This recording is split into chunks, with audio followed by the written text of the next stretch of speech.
दोस्तों, क्या आपने कभी सोचा है कि तारीख का सबसे बड़ा तजाद क्या है कि एक इंसान सजदे में सर झुकाए हुए हो, खुदा की इबादत कर रहा हो, लेकिन उसका दिल जुल्म, मुनाफिकत और अंधेरे से भरा हुआ हो। आखिर ऐसा कैसे मुमकिन है कि कोई जालिम कलमा भी पढ़े, नमाज की फिक्र भी करे और दूसरी तरफ उसी नबी पाक सल्लल्लाहु अलैहि वसल्लम के नवासे के खून से अपने हाथ भी रंग रहा हो।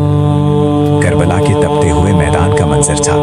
एक तरफ नवासे रसूल इमाम आली मकाम हजरत इमाम हुसैन अलैहिस्सलाम अपने मुट्ठी भर जानिसारों के साथ हक और सच्चाई की आखिरी जंग लड़ रहे थे और दूसरी तरफ यजीदी फौज का एक बहुत बड़ा लश्कर था।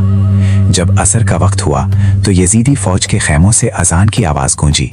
वो लोग जो रसूल खुदा के खानदान को प्यासा शहीद करने आए थे, वो सफ़े बनाकर नमाज के लिए खड़े हो गए। तारीख लिखती है कि जब शिमर जिलजोशन इमाम आली मकाम को शहीद करने के लिए आगे बढ़ा तो उसके साथियों ने कहा, जल्दी करो, उमर बिन साद नमाज के लिए इंतजार कर रहा है, कहीं जमात का वक्त ना निकल जाए। जरा इस हौलनाक मंजर का तसव्वुर कीजिए। एक तरफ रसूल पाक सल्लल्लाहु अलैहि वसल्लम का वो प्यारा नवासा है जिसकी पुष्ट पर खुद हजूर सल्लल्लाहु अलैहि वसल्लम सजदे की हालत में सवार हो जाया करते थे, और दूसरी तरफ वो बदबख्त हैं जो उसी नवासे को ज़िबा करने की जल्दी सिर्फ इसलिए कर रहे हैं ताकि उनकी नमाज क़ज़ा ना हो जाए। ये मुनाफिकत की वो इंतहा थी जिसने कायनात को हिला कर रख दिया। दोस्तों, क्या आज हमारा अपना हाल भी कुछ ऐसा तो नहीं कि हम अपनी ज़ाहिरी इबादतों को तो बहुत पुख्ता रखते हैं, लेकिन हमारे अपने अमाल से दूसरों की ज़िंदगी जहन्नम बनी हुई है। अस्सलामु अलैकुम। लाइफ लर्निंग स्लिप प्लेटफॉर्म पर हम आप सबको खुशामदीद कहते हैं। दोस्तों, आज हम सूफी वासिफा हजरत वासिफ अली वासिफ रहमतुल्लाह अलैह के गुफ्तगू 1 to 5 सफ़ा नंबर 386 से लिए गए एक ऐसे लर्जा खेज और फिक्री कॉल की वजाहत करने जा रहे हैं जो हमारी रूह को झंझोड़ कर रख देगा। वासिफ साहब फरमाते हैं, जब इमाम आली मकाम अलैहिस्सलाम को शहीद किया जा रहा था, शहीद करने वाले ये कह रहे थे कि जल्दी कत्ल करो, हमने नमाज भी पढ़नी है। उनसे पूछो कि तुम नमाज किसकी पढ़ोगे। आइए इस लाजवाल जुमले की गहराई में उतरते हैं और इन चौंका देने वाले सवालात के जवाब तलाश करते हैं जो ईमान की असल रूह को वाज़े करते हैं। पहला, वासिफ साहब के सवाल का जवाब, उन्होंने नमाज किसकी पढ़नी थी? जाहिर है वो नमाज खुदा ही की पढ़ रहे थे, लेकिन वो नमाज सिर्फ एक बेरूह जिस्मानी वर्जिश थी। वासिफ साहब का ये सवाल दरअसल एक बहुत बड़ा तंज है उस जाहिरी दीनदारी पर जिसमें रूह गायब हो।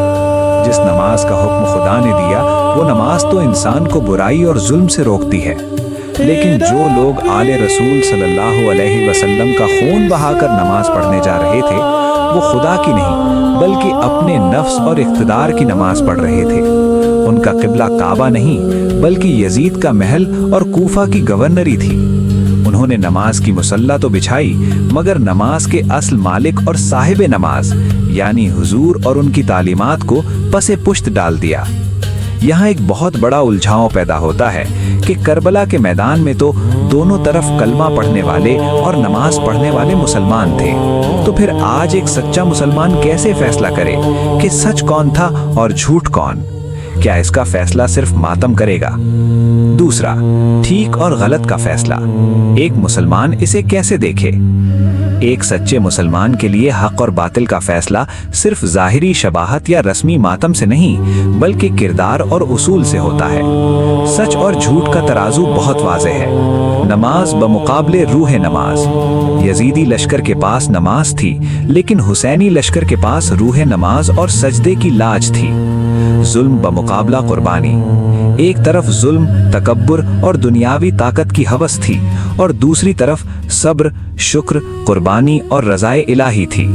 किसी सूफी ने क्या खूब कहा था कि अगर जाहिरी सजदे और दाढ़ी ही हक का मयार होते तो खवारिज से बड़ा कोई हक पर न होता जो रातों को रो रो कर कुरान पढ़ते थे मगर सुबह इमाम अली पर तलवार उठाते थे। इसलिए एक मुसलमान हक का फैसला कलमे की कसरत से नहीं बल्कि उस कलमे के साथ वफादारी और मजलूम का साथ देने से करता है। मातम और याद हुसैन एक जज्बा है, लेकिन असल फैसला ये है कि आपका दिल किसके उसूलों पर धड़कता है, यजीद के जुल्म पर या हुसैन की कुर्बानी पर। दोस्तों, करबला सिर्फ सन 61 हिजरी का एक वाकया नहीं था। ये एक ऐसी सोच है जो आज भी हमारे मुआशरे के अंदर सांस ले रही है। आइए इसे अपने रोजमर्रा के रवैयों से समझते हैं। पहली मिसाल, जाहिरी इबादत और हुकूकुल इबाद की पामाली। आज हमारे मुआशरे में ऐसे कितने ही लोग हैं जो 5 वक्त के नमाजी हैं, हज और उम्रे भी करते हैं, लेकिन जैसे ही मुसल्ले से उठते हैं अपने मुलाजिमों का इस्तेहसाल करते हैं, यतीम भाई का हक मारते हैं और दुकान पर बैठकर मिलावट और झूठ का सहारा लेते हैं। ये बिल्कुल वही कूफी सोच है जो नमाज की जल्दी में हक का गला घोंट देती है। अगर हमारी नमाज हमें एक अच्छा, रहमदिल और मुनसिफ इंसान नहीं बना रही तो हमें वासिफ साहब के इस सवाल पर सर झुकाकर सोचना चाहिए कि हम नमाज किसकी पढ़ रहे हैं। दूसरी मिसाल, ताकत का तकब्बुर और यजीदियत। जब भी मुआशरे का कोई चौधरी, कोई ताकतवर अफसर या कोई वडेरा अपने से कमजोर पर जुल्म करता है, उसकी इज्जत उछालता है या उसका रिस्क छीनता है तो वो यजीदी किरदार अदा कर रहा होता है, चाहे उसके माथे पर नमाज का कितना ही बड़ा मेहराब क्यों ना हो। इसके बरक्स जब एक गरीब इंसान तंगी के बावजूद सच पर डट जाता है, किसी मजलूम का साथ देता है और अपने रब की रजा पर राजी रहता है तो उसके अंदर हुसैनियत का नूर चमक रहा होता है। दोस्तों, याद रखें, खुदा को झुके हुए सरों से ज्यादा सच्चाई पर डटे हुए दिल पसंद है। तो क्या आज हम अपने अंदर की मुनाफिकत को मारने के लिए तैयार हैं? जिंदगी का इरफान ये है कि अपने इस्लाम को सिर्फ मस्जिद की दीवारों तक महदूद ना रखें, बल्कि इसे अपने अखलाक, अपने कारोबार और अपने रिश्तों में नाफिज करें। जब दिल में हुसैनियत का जज्बा कुर्बानी जिंदा हो जाएगा तो हमारा हर सजदा सच्चा और हमारी हर नमाज बारूह हो जाएगी। आज के लिए लाइफ लर्निंग्स के प्लेटफॉर्म से हजरत वासिफ अली वासिफ का यही रूह को बेदार करने वाला पैगाम था। कमेंट्स में हमें ज़रूर बताइए कि आपके ख्याल में एक सच्चे हुसैनी किरदार की सबसे बड़ी निशानी आज के दौर में क्या है। अपनी कीमती राय का इजहार ज़रूर कीजिए। अगर ये फिक्री गुफ्तगू आपके दिल में उतरी हो तो इसे लाइक और शेयर करें। जल्द एक नए सबक के साथ फिर हाजिर होंगे। तब तक के लिए अपना और अपने ईमान की रूह का बहुत ख्याल रखिएगा। अल्लाह निगहबान।